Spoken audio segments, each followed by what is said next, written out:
Do you want to learn how to cut and sew a simple and elegant abaya gown? In this video, I will show you an easy step-by-step method that is perfect for beginners. Hello and welcome back to Joy's Fashion World. If you are new here, you are highly welcome. So if this is what you want to learn how to cut and sew, you definitely have to keep on watching to the end. So let's get started. The first thing you need to do is to place your fabric on fold in half along the width, and the folded area should be facing upward, after which fold again your fabric in half like you are cutting or folding a 180-degree flare. Make sure there are no wrinkles after folding so that your cutting will be accurate. So align your fabric properly before inputting your measurements. Once you are done with that, the next thing you want to do is to find half of your shoulder measurement on your fabric. So you place your tape on the fabric and you mark half of your shoulder measurement with additional ½ inches. Use your chalk to indicate that on the fabric and you rule a straight line across that line. So that line will serve as our starting line and also as our shoulder line. My shoulder measurement, the one I'm working with of my client, is 16 inches. Divide by 2, we have 8 inch plus ½ inch. That is what I chalked down. Next is to indicate our bust line. And in order to know your bust line, you divide your bust circumference by 6 plus additional 1.5 inches. And on that bust line, you also mark half of your shoulder line, which is 8.5 inch, and you connect the 2 points with a straight line. We were sparks on quiet streets. And on your bust line, you input quarter of your bust circumference on the bust line with additional 3 to 4 inches because it's an abaya gown. So the next thing you want to do is from the starting line, go down with ½ inch. That is for the shoulder slope. And for the neck depth and width, I make use of 3 inches by 3 inches and I connect it with a curve as seen. After which you extend your shoulder slope into the neck back, and on the armhole line you mark half of your armhole line, you chalk it down, use your chalk to indicate it, and you connect the points together, creating your armhole curve. The next thing you want to do is to mark your waistline. So place your tape from the starting line and input your waistline. The waistline I'm working with is 16 inches. I chalk it down, and also for the length of this gown I'm working with 58 inches. So place your tape from your starting line and you mark down your 58 inches on the fabric. So you chalk your 58 inches all around. That's what I'm doing. Before the quiet and the scars, take me back to the start. Before the quiet and the scars, when the world. Okay, so back to the waistline. Place your measuring tape as seen and you mark 2 inches inward, after which you connect those points together from the bust line to the waistline, and from the waistline you mark it into your full gown, just the way you see me doing. So on that waistline you can also mark quarter of your waist circumference plus extra 3 to 4 inches because it's an abaya gown, and because of that your hip measurement is not needed. So for the back piece, the neckline, I went down with 1 inches for the depth, while for the width I maintained the 3 inches, after which you cut it out. We were sparks on quiet streets, two hearts finding where to meet. But life pulled us apart, left me talking to the dark. If I called you tonight, would it feel the same? Or have we both moved on to different? Alright, so after cutting you can see what it's looking like. The next thing you have to do is to work on the front piece, but before you have to do that, you will remove one piece which will serve as our back piece. So I'm working with a Duchess fabric, and you know how Duchess fabric can be. It's a sleek fabric. You have to align your fabric properly and ensure you pin it down so it won't move when you are taking your measurement or cutting it out. So for the front piece, we are going to cut it in a way you want to cut a kimono, like you are are cutting a kimono, so it's going to be like a button down shirt for the front piece. So in order to do that, you place your tape and you mark 1.5 inch all the way down from the top of your gown to the hem of the gown. You mark 1.5 inch, after which you cut it out. So after marking your 1.5 inch on the neck area, you connect it, that 1.5 inches you mark, you connect it into the 3 inches width on your neck area. So you will see what I will do, after which you will cut it out. We were sparks on quiet streets, two hearts finding where to meet. But life pulled us apart, left me talking to the dark. If I called you tonight, would it feel the same? So next is to measure how long the band length will be. So you place your tape on your gown from the hem down to the shoulder line of your gown. So after placing on one piece, I have the complete length of my tape, and we are having 2 pieces there. So approximately the length of our band is going to be around 135 inches. So I'll be cutting out my band from this piece of fabric that is remaining. So you place your fabric, check the wrong and the right side of the fabric. So I'll measure the length of the gown. So that is what I'm trying to check, if my fabric will be enough for the length of the band. While for the width of the band, I make use of 5 inches. On fold is going to be 2.5 inches, half inch for sewing, while 2 inches will be our band width. Before the quiet endless scars, take me. Okay, so you can see how long the length of the band is looking like. We have 135 inches for the length, while the width is 5 inches.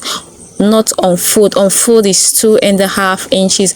The next thing we want to do is to work on the sleeve. So place your fabric on fold. For the length of the sleeve, I make use of 24 inches and I chalk it down. I rule a straight line across. That's our starting point. From the starting point, I went down with 4 inches, after which I rule a diagonal line to join those 2 lines together. Find the midpoint of your diagonal line, half inch upward, half inch downward. You mark it and you connect those points together. For the wideness of the sleeve, I make use of 13 inches, after which I connect those 2 points together as seen. So after connecting, that is all for the drafting of the sleeves. You cut it out and use it to cut the second sleeve also. When the world felt small and your hands felt warm, take me back to the start, if only for a moment.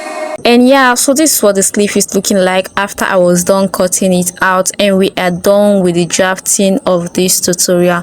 Now let's head to the sewing machine and turn this piece into something beautiful. Hey guys, so yeah, welcome to the sewing machine. And on the sewing machine, the first thing you need to do is to stitch the shoulders of your dress together. So you bring in your fabric, check for the wrong and the right side of the fabric, place the right side facing each other, and you stitch with 1/2 inch. First, before stitching, use your tape and chalk to mark out the 1/2 inch out for accuracy before you stitch it down. We were sparks on. So after stitching it down, cut out excess thread for a neat and a professional work, and you do same on the other side of the shoulder. So after stitching both shoulders together, you can see what it's looking like. The next thing you want to do is to attach your sleeves to the gown. So bring in your sleeve fabric and you find the midpoint of the sleeve. So you notch the midpoint, after which you place it on your fabric, right side facing each other, and you stitch with 1/2 inch, starting from the midpoint to one end, and you exchange it from the midpoint to the other end as seen.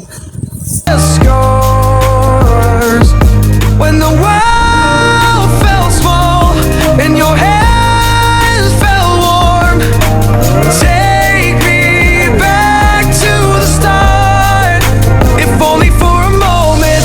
I've been up since 3, scrolling back where we used to be, half truths in this late night chat, both of us knowing what a life at.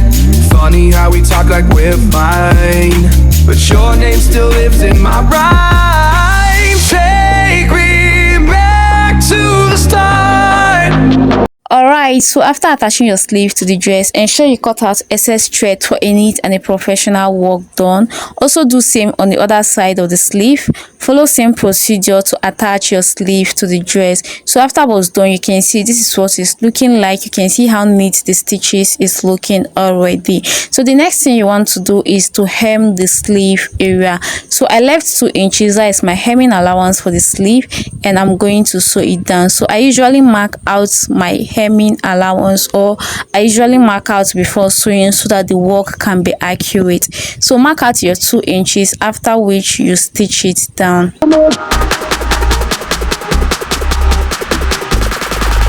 If only for a moment, take me back to the start, before the quiet and the scars, when the world felt small and your hands felt warm. After hemming the sleeve, so the next thing you want to do is to hem the side of your dress also. So before doing that, pin the fabric together because this fabric is slippery, and also cut out the excess on the sleeve area. You can see I have excess on the sleeve area, so I will cut it out. If you don't have any, you can leave it like that and go ahead and stitch your fabric or your gown close using the inches you left. So for this tutorial, I left 1 inches for the seam allowance, so I will mark it out and I'll stitch it down from the sleeve down to the hem of this dress. And I did that on both sides using same procedure.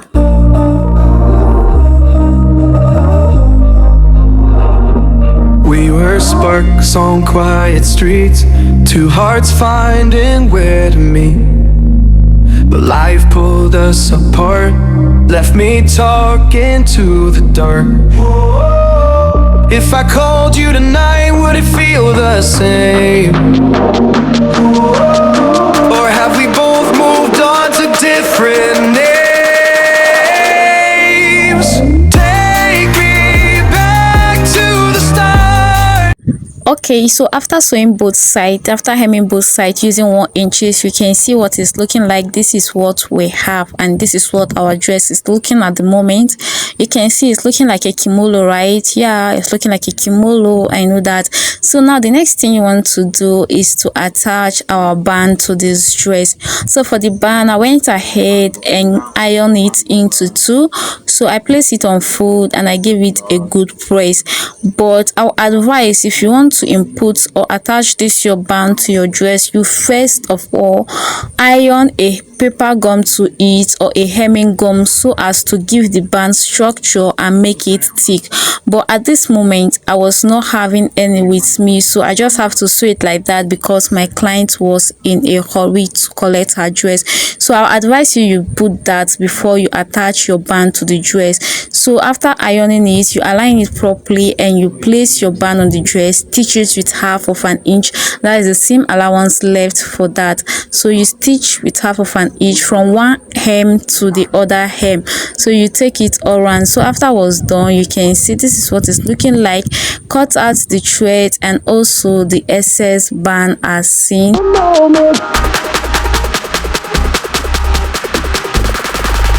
If only for a moment. Alright, we are almost done with this tutorial. So the next thing you want to do is to hem the down part of your gown. So for the hemming allowance, I left 1 inch for the hemming allowance. So I will use my tape in order to mark it so that the measurement will be accurate. One side will not be longer than the other.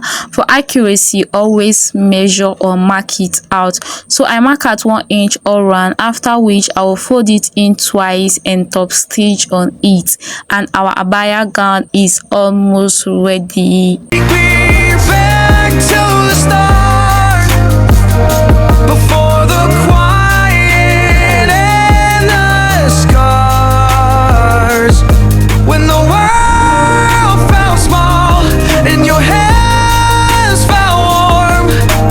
Take me back to. And our abaya gown is ready. You can see what it's looking like. You can see the stitches is very clean, neat and beautiful. So we are done with this abaya gown.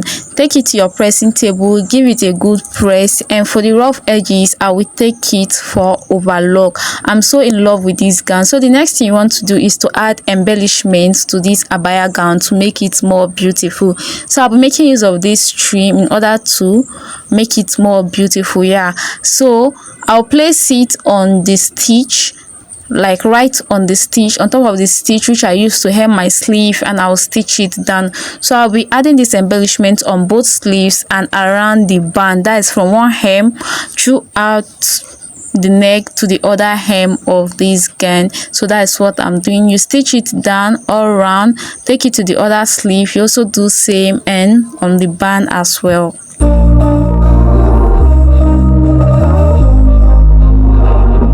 We were sparks on quiet streets, two hearts finding where to meet.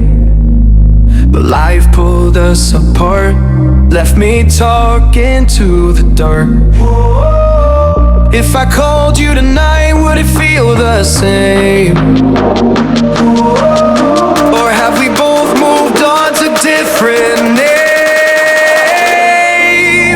Take me back to the start, before the quiet and the scars, when the world felt small and your hands felt warm.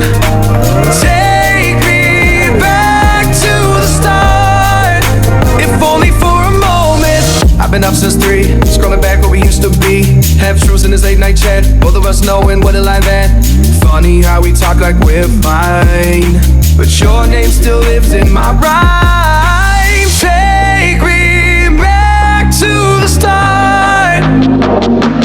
With this, we have come to the end of this tutorial. You can see how beautiful this abaya gown is looking like. So take it to your pressing table again, give it a good press, align it properly. Then from the neckline, you measure down 9 inches or your desired length of how you want your neck opening to be.